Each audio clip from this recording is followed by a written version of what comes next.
Well, he was in Ghana just about, what, 10 or 11 months ago. He was out here to discover basketball talent. Then there was a lot of discussion in the NBA community about where his future would be. Well, he made the decision to join the San Antonio Spurs. He's back in Ghana. We're about to find out. NBA power forward. I call him the last of a dying breed because we have like a very few NBA power forwards in the league still like him. They're blessed.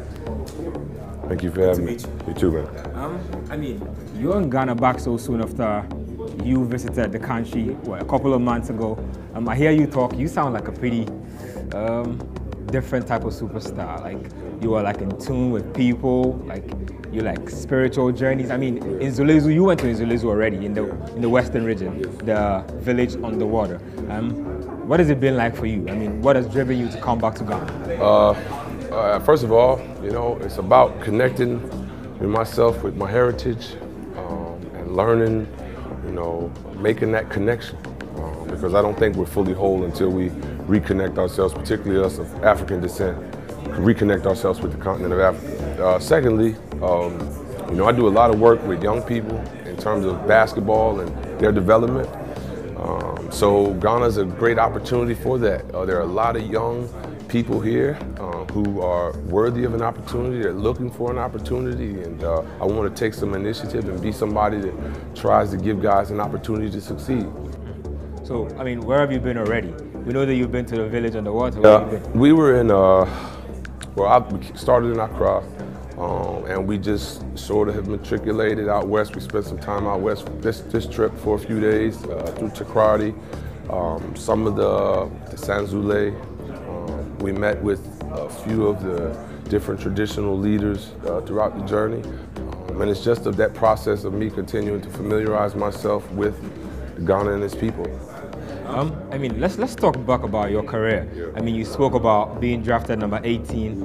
When you look back at your time with the New Orleans Hornets right up until now, yeah. You've still not won yourself a championship. I know you tried to do that last year, but I mean, what has changed? I mean, you look at yourself, you look at Chris Paul.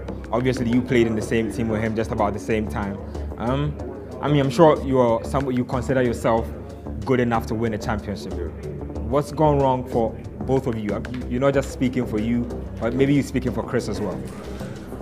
I don't know if anything has gone wrong. I would say that it's a game, and the window to win or the opportunity to win is like this, and you have to take advantage of that opportunity when it's there. And I feel like we had a couple opportunities to get there. Obviously didn't play well enough to get over the hump, but that's not the end game. You know, for me, the process is fulfilling if you give yourself a chance. If you feel like you've prepared the right way, you know, you've done worked on your game the right way, and sometimes you just don't win. But you know, the process and the things you go through, the steps you take to get there, you don't discount it. You know, because there's growth in that journey. Let's talk about your run in the playoffs this season. Yeah. I mean, usually in your career, you've been used to being the starting power forward. I mean, in the latter stages, you've had to take the position as a role player. Watching that OKC series, or I mean the playoffs up until that OKC series, what was your relationship with the rest of your teammates like? I mean, the Spurs, the coaching stuff. It was good, man. It was a great year. Those guys welcomed me. You know, we're all, you know, I guess veterans, guys who are further along in our careers, so we know what we can do. We know how to adjust. We know how to play the game.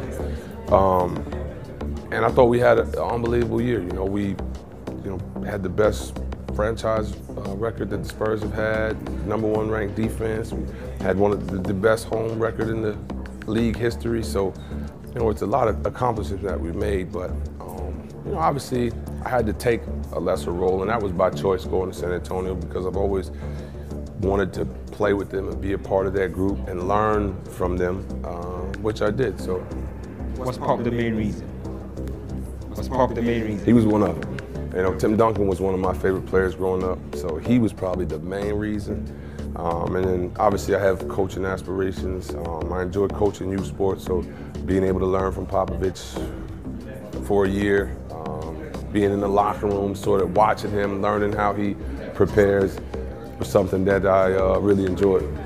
What is he like in person? I mean, from us, from the media standpoint, I look at him like a very intimidating type You know, he's very, very cool, very understanding. I think sometimes, you know, his persona and what he projects is not, it's just not who he is. And he gets a kick out of that, I think. He does it to mess with the media some, but he's cool, you know, very open, and you can learn a lot, you know, just watching him. He still has great passion for the game, and he still coaches guys, so.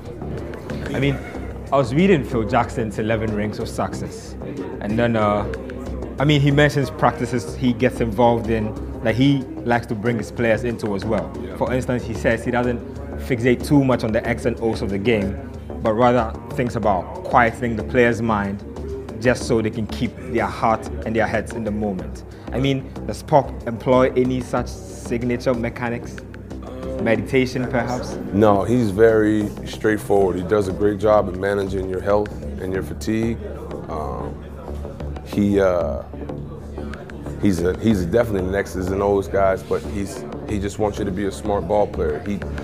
He preaches intelligence and just being smart, making the right kind of basketball play, and you know, he's able to get the most out of guys by just constantly driving, you know, constantly pushing. But he knows how to handle it. That's why he's had great success. I mean, we hear that he's about to take up the job of the United States. I mean, how does that change the dynamics of the San Antonio Spurs? I mean, he still has great energy and great passion. So, I mean, he'll be able to coach. He's got a great staff with him, so he'll be able to divert a little bit of his time to the Team USA, which I think is a good move for him to take over as coach. Well, we probably see him push Tim Duncan up, maybe assistant coach. Oh, I've got no clue. You know. Well, I mean, like for yourself, there are those who are saying that you choose to opt out of your current deal. What's the future like for you? I don't know. I did that to just sort of, you know, think about what's going to happen. I don't know, you know, how I feel. I don't know what is going to be the next step. So I didn't want to be, you know, just locked into something, not knowing which direction I'm going to turn. So I just going to take it, you know, take my time, you know, just sort of figure out, you know, what choice needs to be made in these next few weeks. Let's talk a bit about the last of the dying breed, Colts. I mean, I look at you right now. There are a couple of power forwards that play the game the way you play right now. I can possibly pinpoint maybe Zach Randolph, yourself, to name but a few. I mean, skilled bigs in the league right now. What's the diversion? Because these days you get athleticism over skill in the post. I mean, what's contributed to that? Athleticism has contributed to it. You know, guys, you know, kids being able to run, jump, and dunk at younger ages. When you can do that, I don't think there's ever sometimes there's no need to add skill. You know, I had to become skilled because I didn't have the athleticism and the speed, so I had to learn to think my way through stuff. So that's probably the biggest difference. I think guys are becoming more explosive. They're becoming better athletes at younger ages. And so if you can dunk the ball by the time you're 12, I mean... You don't think it's negative for the sport?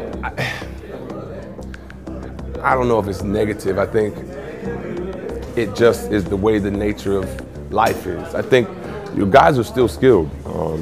I think you have a bunch of skilled bigs that they may not just be post guys. Obviously being able to shoot the ball from the three is a big position, a big thing for power forwards now. And there are a lot of guys that can do it.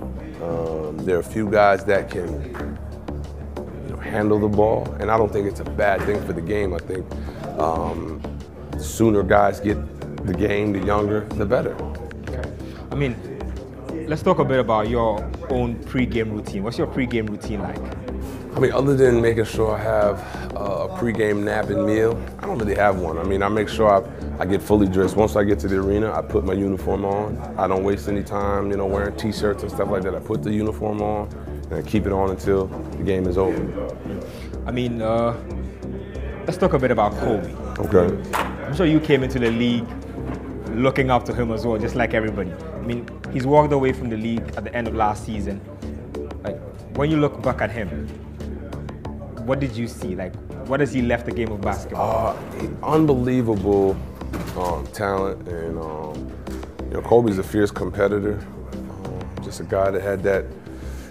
He's just going to shoot the next shot. He knows he's the type of offensive player he is. He have to be aggressive, and he was that for the whole of his career. And he had a very, very good run.